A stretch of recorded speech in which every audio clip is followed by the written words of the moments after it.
Well, welcome back to Steve Rod Reviews. Have you ever tried to get one of these out of the ground? Yeah, one of these driven in, you pound them into the ground, metal fence posts. Guys, I'm going to show you how to get one of these out. I'll show you what the equipment you use and how easy it is to get these out of the ground. So this is what you need right here. You need a good hunk of chain to go over top of the arm of the farm jack. You need a piece of wood underneath the farm jack to stabilize it. And this is a 2-ton farm jack and it's 48 inches high. You don't need one 48 inches high, but this will do the job.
There we go.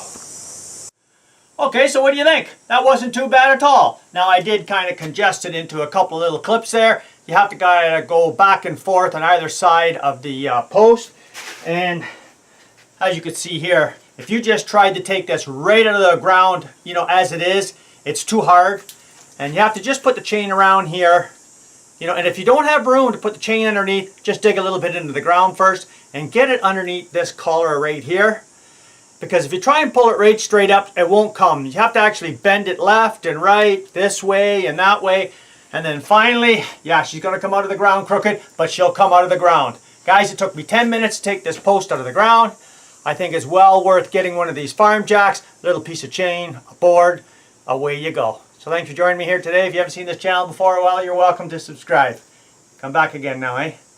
Cheers.